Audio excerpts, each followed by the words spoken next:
লাইলাতুল ভোট, দিনের ভোট রাতে হয়ে যায়। নির্বাচনের দায়িত্বটা আমাদের পরে ছিল। রাত 9টার ভিতরে সংবাদ আসলো যে ঝিগরগাছার অধিকাংশ ভোট কেন্দ্রে, সব ভোট কেন্দ্রে অন্তত 60% ভোট কাস্ট হয়ে গেছে।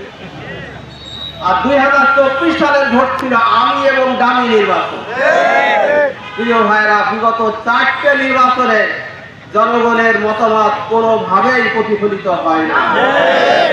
এর জন্য জামায়াত ইসলামী 5 দফা দিয়েছে। বহু ত্যাগের বিনিময়ে, বহু কুরবানির বিনিময়ে, জুলাই আগস্টের বিপ্লবের পরে আজ থেকে নতুন বাংলাদেশ আমরা পেয়েছি। এই নতুন বাংলাদেশের যেন তেন কোন নির্বাচন মেনে নেওয়া হবে না। বাংলাদেশের টেকনাফ থেকে তেতুলিয়া পর্যন্ত, সাতক্ষীরা থেকে পাটুরিয়া পর্যন্ত কোটি কোটি মানুষ আজকে একটি ইনসাফপূর্ণ বাংলাদেশ দেখতে চায়।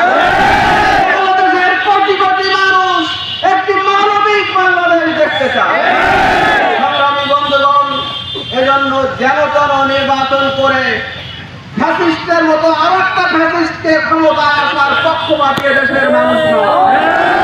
এজন্য জামায়াত ইসলামী 5 দফা কর্মসূচি দিয়েছে।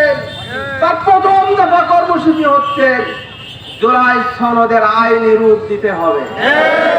এটা বাধা হয়, কিন্তু আমরা লক্ষ্য করছি জুলাই সনদের আইনি রূপ তারা দিতে চায় না। তারা যেন তেন ভাবে একটি নির্বাচন করতে চায়।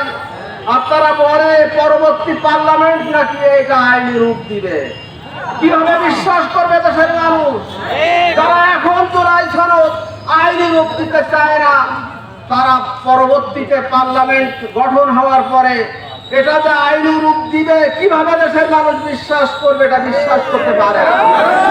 2 নম্বর আমাদের দাবি, পিয়ার পদ্ধতিতে নির্বাচন হবে।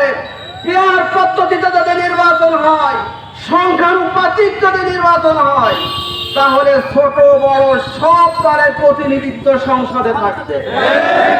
দল যদি 1% ভোট পায়, তবুও তারা 3 জন সংসদে প্রতিনিধি পাঠাতে পারবে। এর দ্বারা যে লাভটি হবে, সে লাভটি হচ্ছে রাষ্ট্র স্বৈরাচার হবে না। এর দ্বারা যে লাভটি হবে, সে লাভটি হচ্ছে সকল দলের প্রতিনিধি যেহেতু পার্লামেন্টে থাকবে, এজন্য বাইরে আন্দোলন করার কোনো প্রয়োজন হবে না। এর দ্বারা সব থেকে বড় যে লাভ হবে, সেটা হচ্ছে গুন্ডা যে ভোট কেন্দ্র দখল হবে না।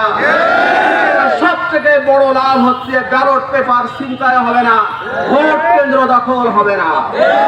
সংগ্রামী বন্ধুগণ, কেয়ারটেকার সরকারের দাবি জামায়াত ইসলামী করেছিল।